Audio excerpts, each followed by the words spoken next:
Perkenalkan, nama saya Leonard Edwin Siombing, NIM 51931210009, Prodi Pendidikan Teknik Mesin, mata kuliah perpindahan panas.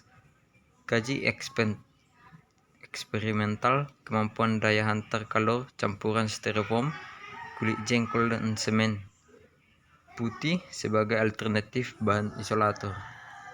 Latar belakang: bahan pengemas styrofoam atau polystyrene telah menjadi salah satu pilihan yang paling populer dalam bisnis pangan. Styrofoam yang dibuat dari kopolimer stiren ini menjadi pilihan bisnis pangan karena mampu mencegah kebocoran dan tetap mempertahankan bentuk saat dipegang.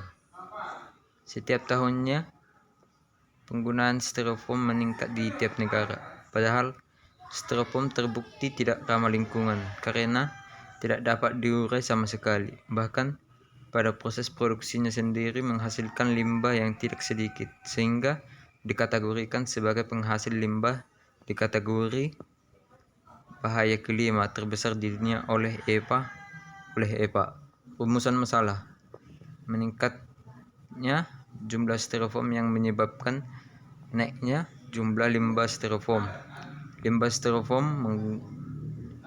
mengganggu lingkungan yang menyebabkan global warming. Pemanfaatan limbah styrofoam belum ada secara maksimal. Isolator limbah styrofoam. Bahan-bahan serta komposisi campuran yang dirancang terdiri dari A. Kulit jengkol, B. Semen putih. Untuk mengetahui konduktor dari styrofoam dengan campuran kulit jengkol dan semen putih, tentunya kita harus melakukan pengujian yang didasari oleh pengetahuan tentang perpindahan panas. Konduktivitas termal dari bahan styrofoam dapat dihitung dengan menggunakan hukum Fourier, yaitu Q kali D dK A atau AT, di mana Q sama dengan aliran panas, laju aliran panas, dx tebal bahan, A luas penampang perpindahan kalor, dt beda temperatur. Kulit jengkol.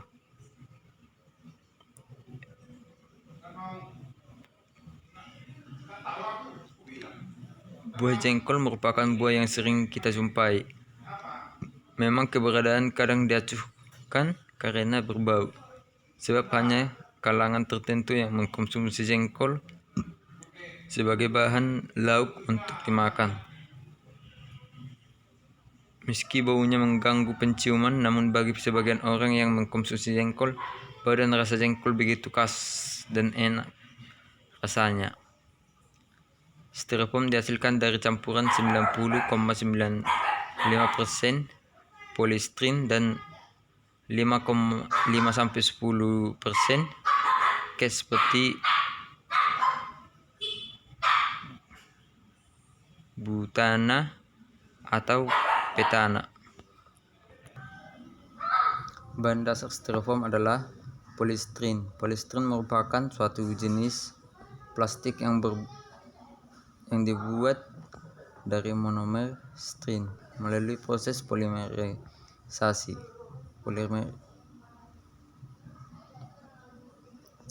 Polystyrene ini bersifat sangat amorphous, mempunyai interfraksi tinggi, dan sukar ditembus oleh gas kecuali uap air.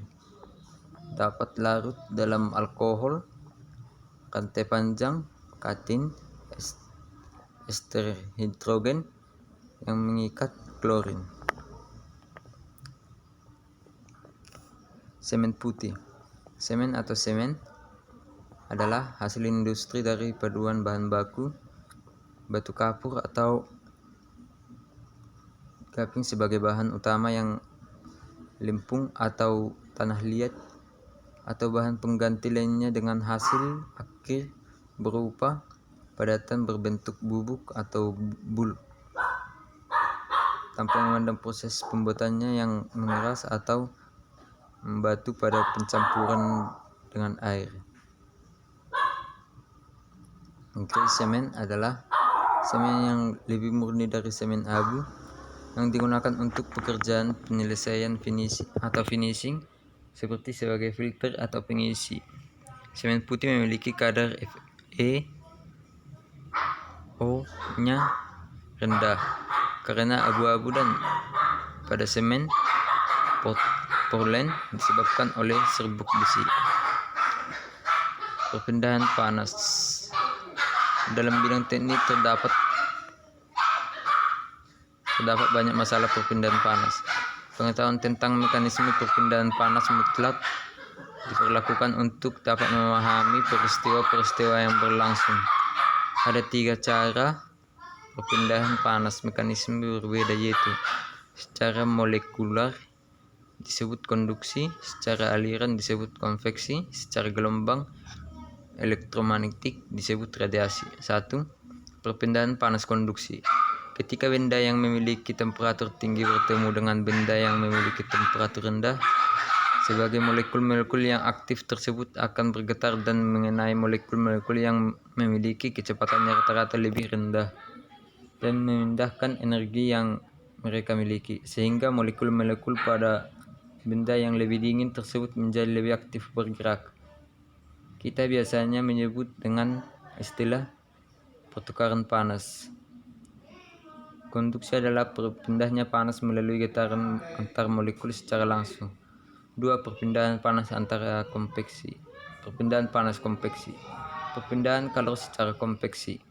Perpindahan kalor secara konveksi adalah proses transport energi dengan kerja gabungan dari konduksi kalor, penyimpanan energi dan gerakan mencampur. Konveksi sangat penting sebagai mekanisme perpindahan energi antara permukaan benda padat dan cair atau gas.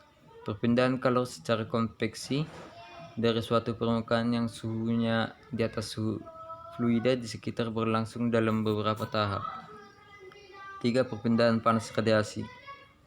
Berlainan dengan mekanisme konduksi dan konveksi, di mana perpindahan energi terjadi karena bahan antar kalor juga dapat berpindah melalui daerah-daerah hampa. Mekanisme di sini adalah sinaran atau radiasi elektromagnetik. Metode penelitian. Metode yang dilakukan dalam metode penelitian adalah eksperimental. Proses pengujian. Setelah mencampur styrofoam yang akan diuji sudah siap digunakan, lanjutkan dengan menyiapkan peralatan uji yang telah dilengkapi wire thermocouple yang dipasang pada bagian bawah campuran bahan isolator dan juga di atas campuran bahan isolator. Dilanjutkan dengan mengisi kotak pengujian dengan campuran styrofoam dengan ketebalan 10 mm. Heater dihidupkan sebagai suhu bagian atas plat dan bawah campuran styrofoam lebih stabil. Maka dilanjutkan dengan pengambilan data hasil pengujian. Data yang diambil dari pengujian adalah temperatur yang pada bagian bawah dan atas isolator dan temperatur di sekitar benda uji dengan heater 300 watt. Pengambilan data dilakukan untuk ketebalan styrofoam dengan campuran kulit jengkol dan semen putih. Berikut data-datanya. Arus yang mengalir 1,2 ampere, tegangan jala listrik 200 volt, cos 0:0,6, Ki 1,2 ampere kali 200 volt kali 0,6 sama dengan 144 watt. Konduktivitas thermal styrofoam Ki kali dx, di mana 4 panas yang melewati campuran isolator dx, tebal pencampuran styrofoam kulit jengkol dan semen putih. Luas permukaan campuran isolator 0,150 mx 0,150 m sama dengan 0,0225 m2 dt berbanding beda temperatur T, minus T kali 2 ADT berbanding W per M derajat Celcius 9 kali 0x mm. K di mana 9 panas melewati campuran isolator DX terbalik campuran styrofoam, kulit jengkol dan semen putih. A luas permukaan campuran isolator 0,150 mx 0,150 sama dengan 0,0225 m2 dt. Beda temperatur Ty kurang T A atau kali dt. Kelebihan jurnal. Jurnal yang terkait banyak menggunakan rumus sehingga memudahkan si pembaca untuk memahami pada bagian perhitungan. Kekurangan jurnal. Penulisannya kurang menarik sehingga membuat pembaca bosan membacanya. Saran saya agar penulis jurnalnya diperbaiki, dibuat semenarik mungkin agar si pembaca menarik untuk membaca jurnal tersebut. Keuntungan. Mereview jurnal dibuat sebagai referensi ilmiah yang berguna untuk menambah wawasan seseorang dan untuk dijadikan sebagai penyelesai tugas-tugas. Sekian dan terima kasih. Saya Leonard Edwin Siombing.